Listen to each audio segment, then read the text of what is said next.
This was my identity. Nobody talks about how freaking hard it is to be a dentist.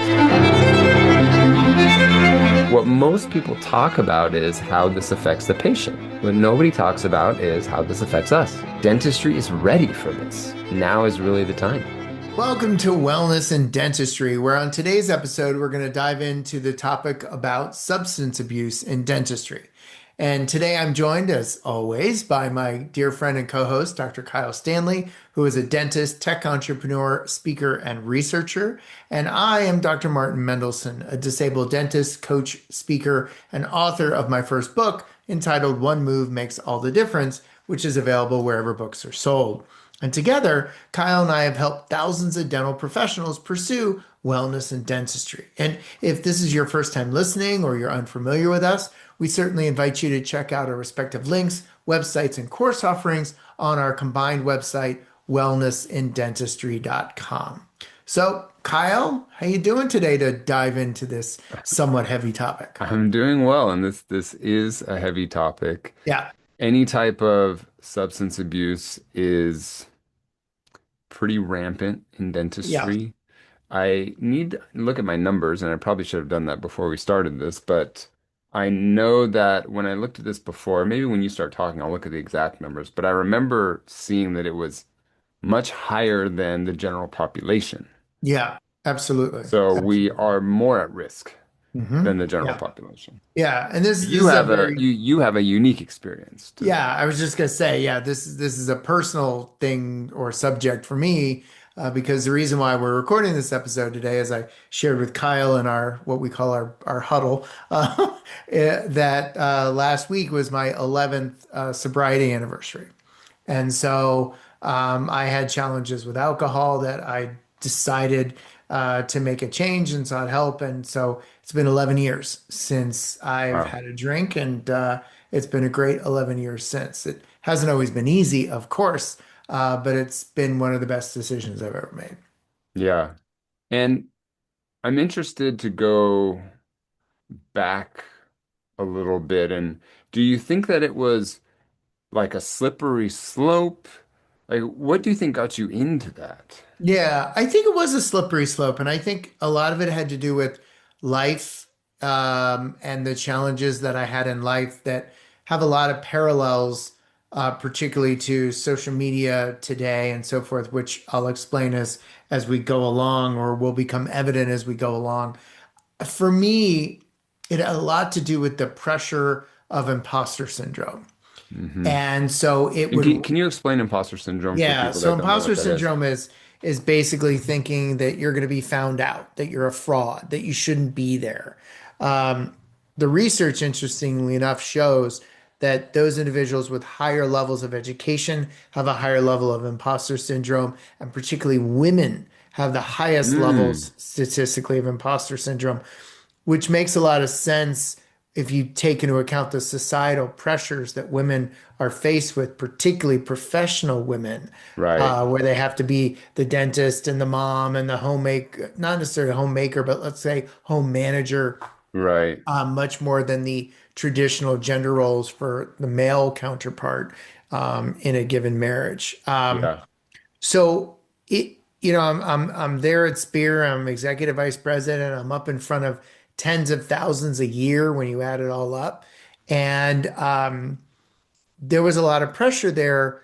Also, I didn't just need to be good on stage in my role and the things that I did, but then behind the scenes because I was helping to run the business, and so there's a lot of pressures there for any business to sustain growth and continue growth, and so relative to the slippery slope comment, yeah, um, I was not the type that would be drinking during the day. My challenge was we'd go out to dinner, which we did often because a lot of times I had friends and colleagues that were there coming to Spear, right?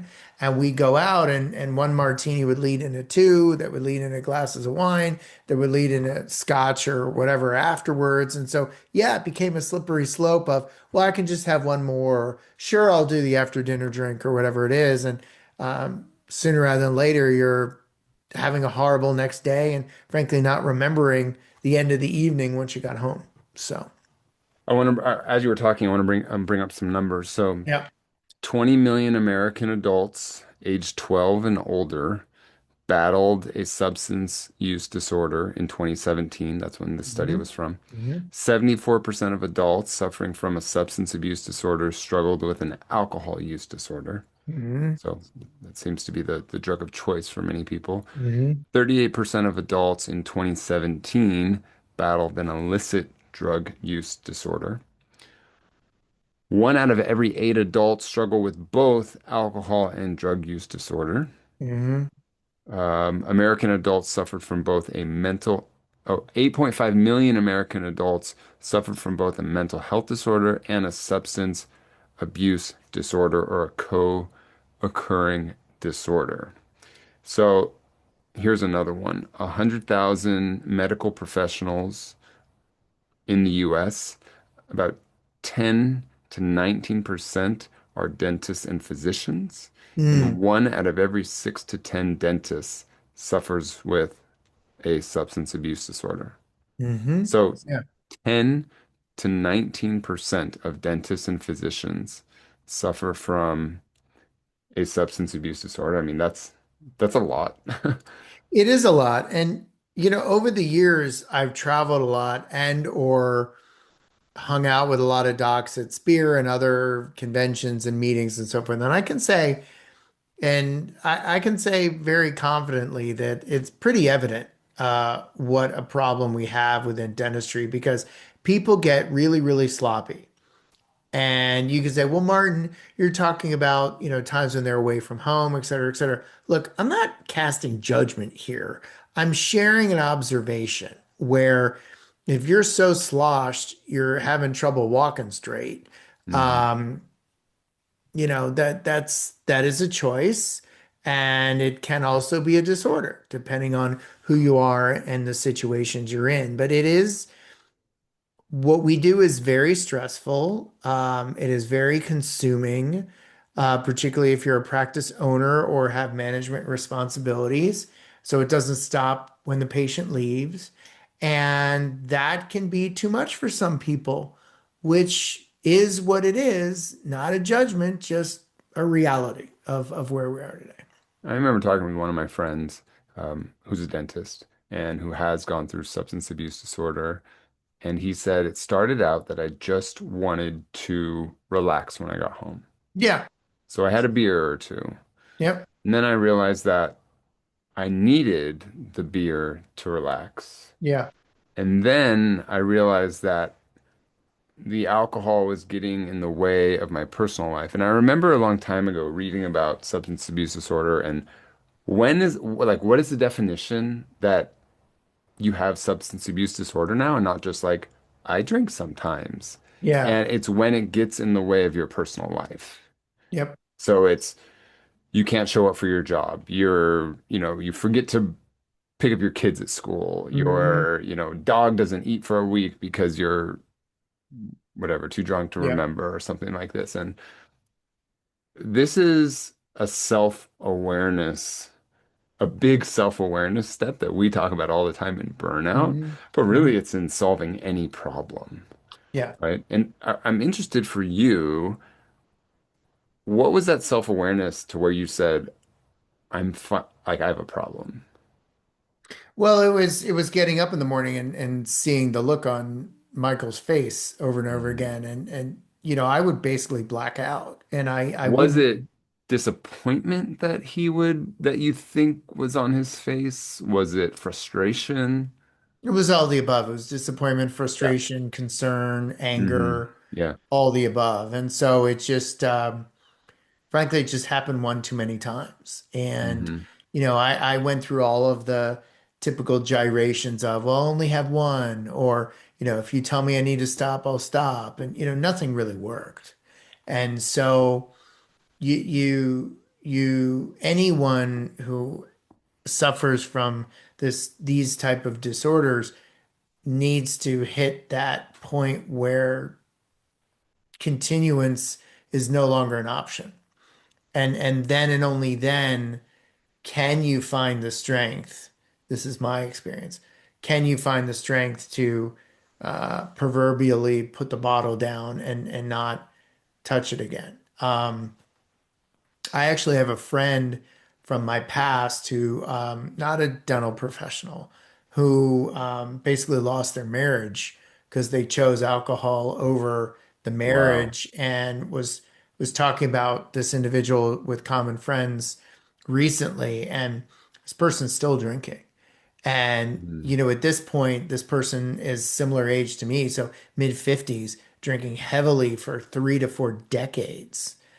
That's going to end up really showing up in significant health consequences very, very soon if it hasn't already, of course. Yeah. I'm coming at this topic from a very nascent experience because, as you know, Yeah, I've never drank.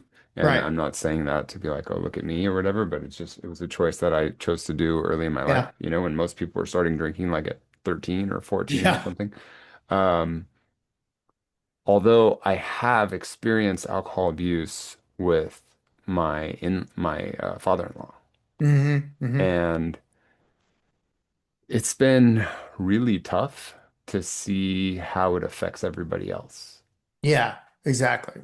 I mean, that is probably the hardest part, is Yeah. that his daughters suffer, Hmm. his ex-wife suffers, his Yeah, mom suffers, his yeah. brothers suffer, all trying to help him. Hmm.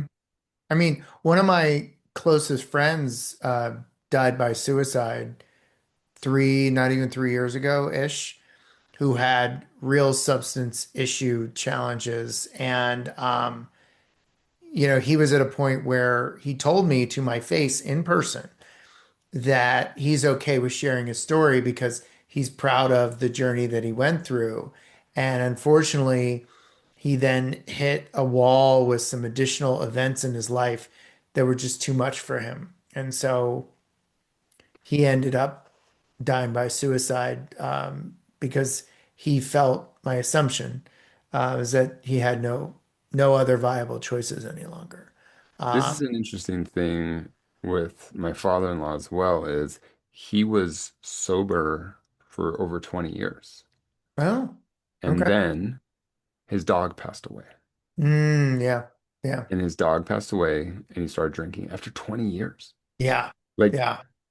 I know so many people that are sober, but maybe I just don't see them going back to it. It seems to me that most people that get sober stay sober, but I know that's not the statistic. I know the Right, statistic is that most people relapse at some point.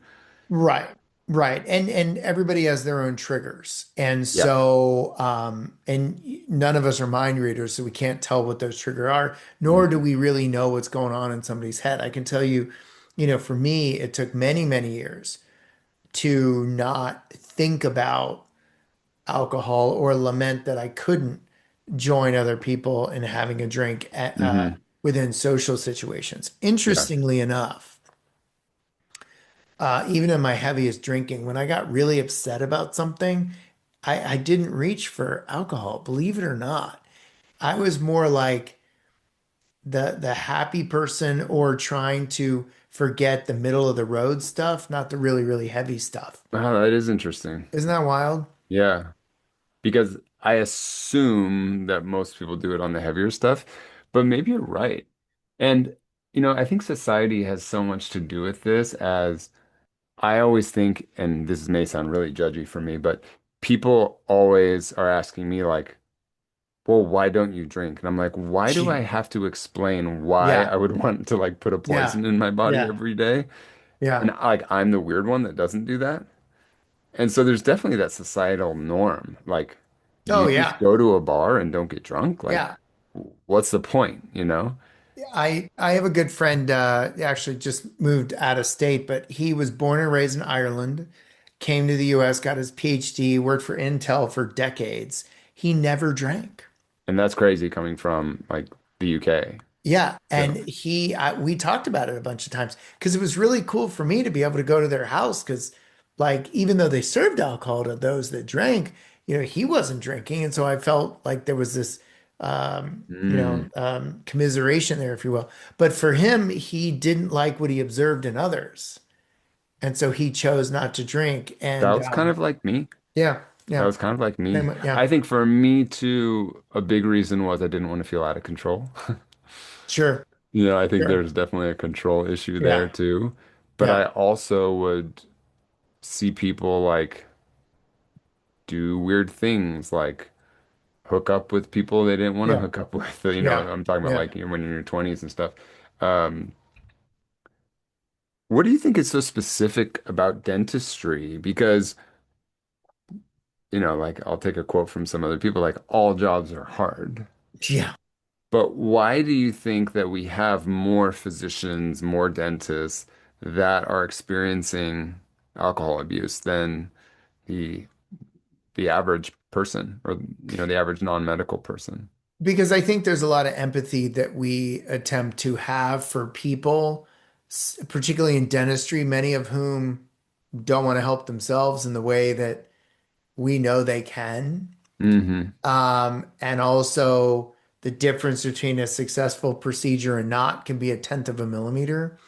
And so there's all this pressure, there's lack of empathy, there's, today, particularly post-COVID, the way patients interact with us in terms of less respect, less understanding, less More uh know-it-alls.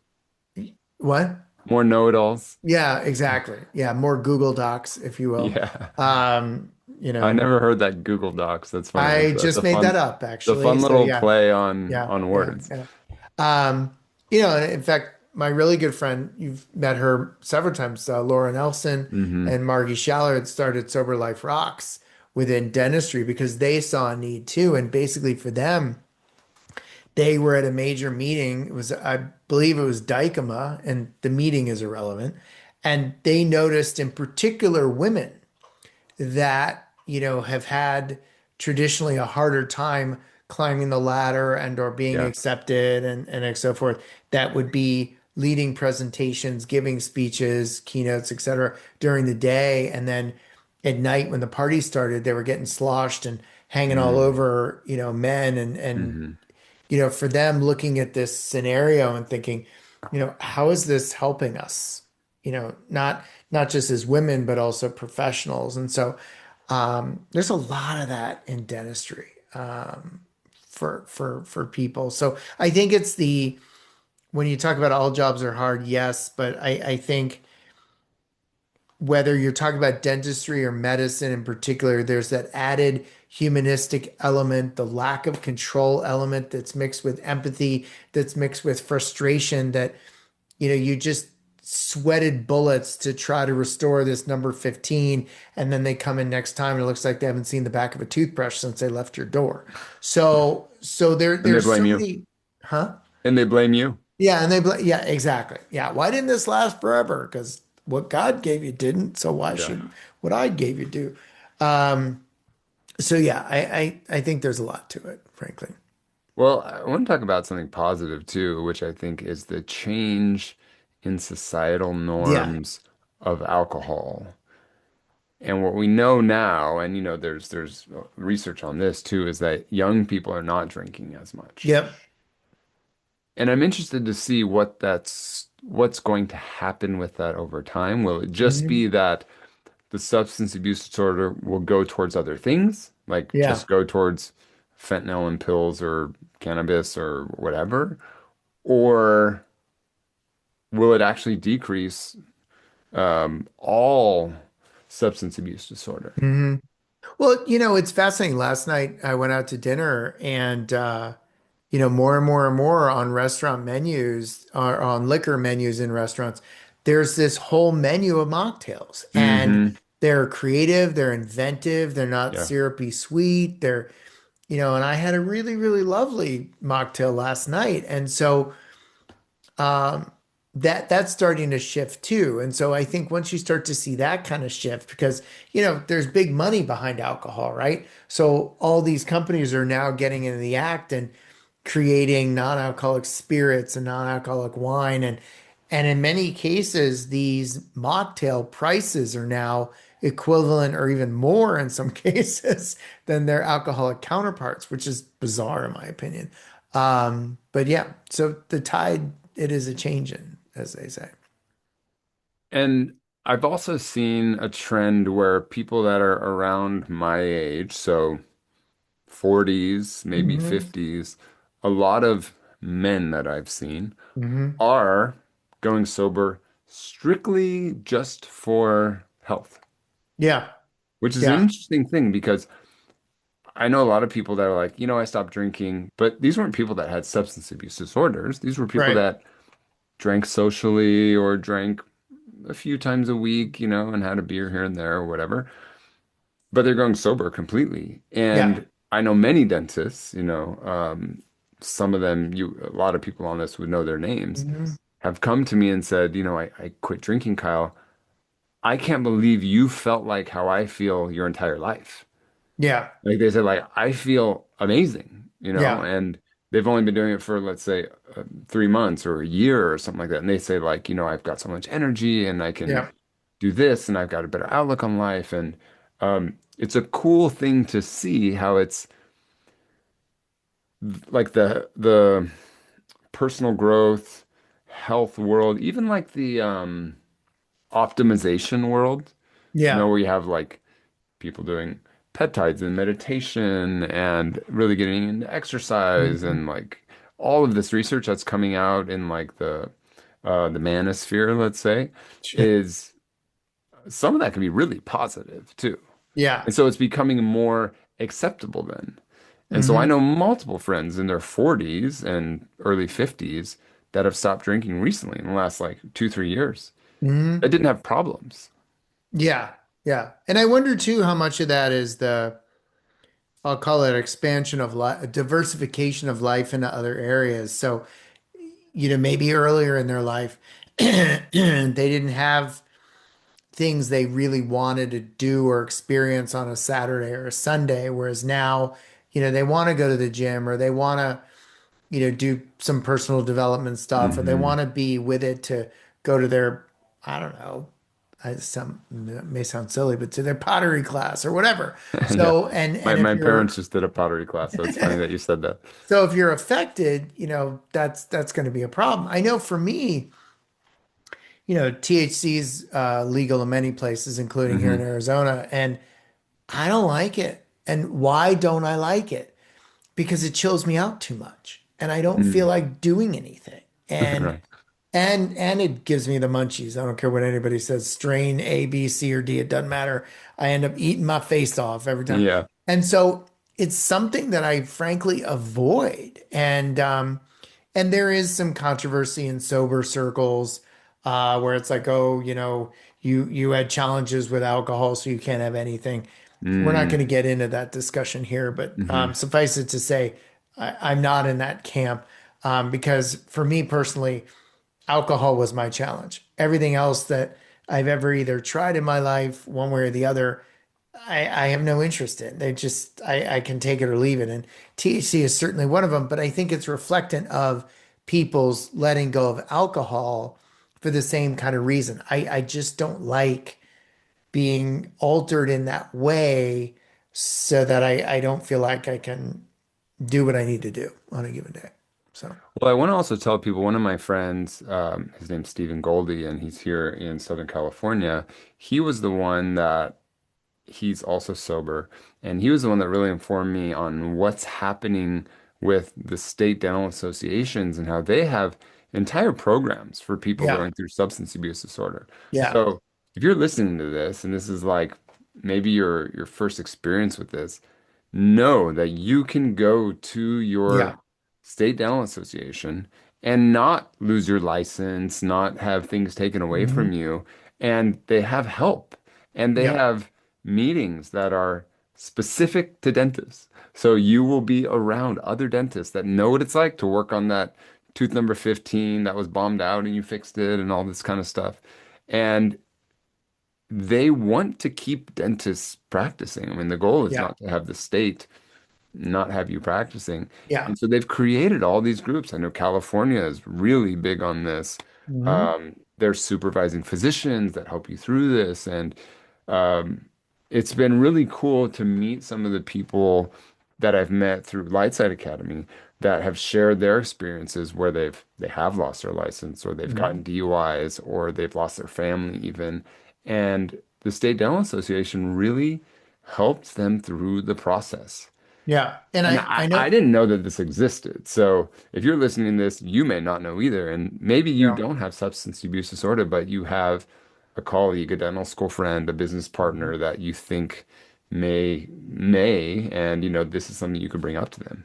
Yeah, and I know our medical colleagues have had this for a while as well. And so it is viewed for what it is, which is a disease, and it can be treated. And so it's good to see that we aren't as draconian as we used to be, so to speak. So And there's actually really good news to all of this, and that is that there's a 90% success rate with inpatient treatment for hmm dentists and physicians. yeah. And the treatment for dentists and physicians is so good, and I saw this through some research from the Florida Dental Association, that they actually are trying to figure out why it's so good so they can apply it to the general public. Mm, So the yeah. good news is like we are smart, educated people, like our DNA is driven and we know how to solve hmm problems. And so if you get the right help, more than Yep. likely you're going to succeed. Yeah. I just wonder, and I'm just throwing this out there with no uh, data or information whatsoever. However, given what we're talking about and what we know around how important societal connections are, I just wonder if it isn't something to do with the fact that it's, as you said, groups of dentists helping to support each other that know what it's like to treat a number 15 on a patient who doesn't know how to open with a massive tongue and blah blah Yes. blah.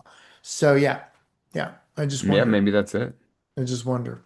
So Well, I think this has been a great topic, Martin. I yeah. applaud you for, first of all, having that self-awareness, Mhm. going through your sobriety journey and continuing to go through your Yeah. sobriety journey Yeah. because I think Yeah. for anybody going through any type of substance abuse disorder journey, it is never over.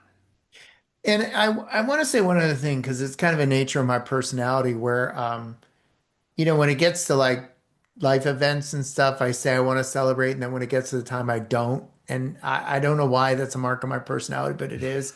And so, as I mentioned earlier, I was actually away at my dental school reunion for my 11th sobriety anniversary. And so, Michael, my husband, was like, "Well, we need to go out and celebrate."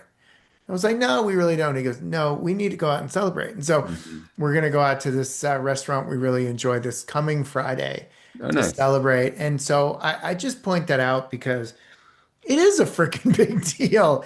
I It's mean, a huge I deal. mean, at 11 years in, this is just my life now, and I accept it as my life. And that doesn't mean it's not appropriate to really celebrate and have a good time and be grateful for the fortitude, the support, the encouragement, and where life has brought me to today. So Yeah. it's an important thing.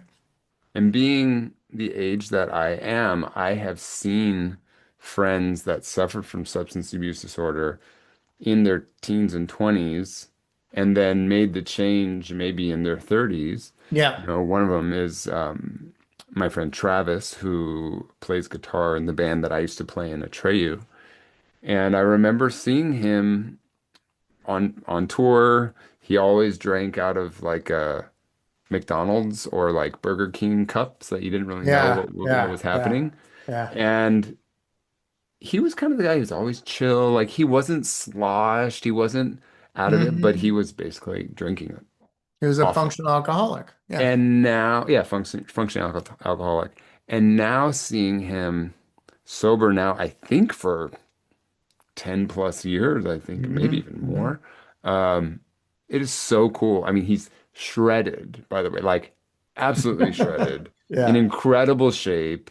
Um, he's just he's always been a nice guy, but he's just like I don't know. It's been really cool to see that like Travis before Yeah. with alcohol, Travis without alcohol, Yeah. and how he enjoys touring more and making music and doing what he's doing. I have other friends as well, but Travis was just the first person that I thought of because Hmm. his transformation was very physical too. Like I saw the physically change, Yeah. and it was cool. And because there were times where like when he was first sober, I remember we were at a bachelor party for one of the other guys in Atreyu.